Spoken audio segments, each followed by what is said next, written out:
Assalamualaikum warahmatullahi wabarakatuh. Perkenalkan, nama saya Dea Oksi Yuliana, NPM A1L021013 dari kelas 1A. Di sini saya akan menjelaskan materi yang keenam. Yang pertama, mampu menjelaskan pokok ajaran Islam tentang iman. A. Akidah. 1. Pengertian akidah. Akidah berasal dari kata akada yakidu akdan, yang berarti simpul, ikatan, dan perjanjian yang kokoh dan kuat setelah terbentuk. Akidatan atau akidah berarti kepercayaan atau keyakinan. Kaitan antara akdan dengan akidatan adalah bahwa keyakinan itu tersimpul dan terlambat dengan kokoh dalam hati, bersifat mengikat dan mengandung perjanjian. 2. Ruang lingkup pembahasan akidah. A. Liyaihah, yaitu pembahasan tentang sesuatu yang berhubungan dengan ilah atau Tuhan, seperti wujud Allah Subhanahu wa Ta'ala, nama-nama Allah Subhanahu wa Ta'ala, dan sifat-sifat Allah. B. Nubuwah, yaitu pembahasan tentang segala sesuatu yang berhubungan dengan Nabi dan Rasul, termasuk pembicaraan mengenai kitab-kitab Allah Subhanahu wa Ta'ala. C. Ruhaniyah, yaitu pembahasan tentang segala sesuatu yang berhubungan dengan alam metafisik, seperti malaikat, jin, iblis, setan, dan roh. D. Sam'iyah, yaitu pembahasan tentang segala sesuatu yang hanya bisa diketahui melalui sam'i, yakni dalil nakli berupa Al-Quran dan As-Sunnah. B. Syariah. Pengertian syariah. Syara'a yashira'u syar'an, artinya membuat undang-undang, menerangkan rute, perjanjian, adat, kebiasaan, jalan raya. Syara'a yashira'u syuruan, artinya masuk ke dalam air, memulai pekerjaan, jalan ke air, layar kapal, dan tali panah. 2. Ruang lingkup syariah. A. Ibadah, yaitu berupa peraturan yang mengatur hubungan vertikal hablum minallah, terdiri dari syahadat, sholat, puasa, zakat, haji bagi yang mampu. B. Muamalah, yaitu suatu peraturan yang mengatur seseorang dengan lainnya dalam hal tukar-menukar. C. Jinayah, yaitu peraturan yang menyangkut masalah pidana, seperti kisah, diyat, kifarat, pembunuhan, perzinahan, narkoba, murtad, kifarat, murtad, khianat, dan dalam berjuang. D. Siyasah, yaitu masalah politik yang intinya adalah amar ma'ruf nahi mungkar. C. Akhlak.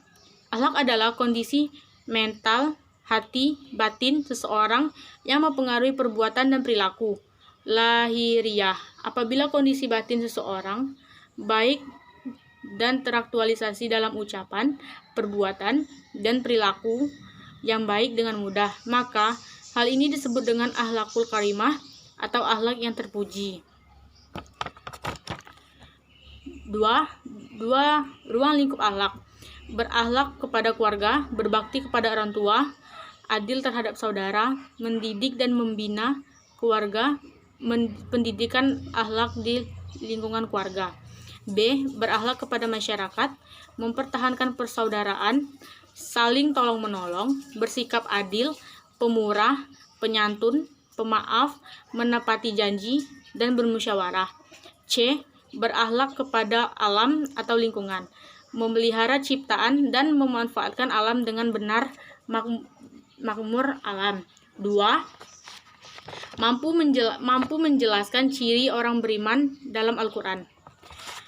Yang pertama, menjadikan Rasul sebagai teladan. Yang kedua, senang mendengar bacaan Al-Quran. Yang ketiga, membayar zakat. Yang ketiga, mampu menjelaskan fungsi keimanan dalam kehidupan. Fungsi iman dalam kehidupan manusia. Yang pertama, menjadi manusia yang berakhlak baik. Yang kedua, sebagai pedoman hidup. Yang ketiga, menumbuhkan rasa rendah diri. Baiklah, di sini saya akan menjelaskan materi yang ketujuh. Mampu menjelaskan tentang Islam, rukun Islam, dan fungsi dalam kehidupan Islam.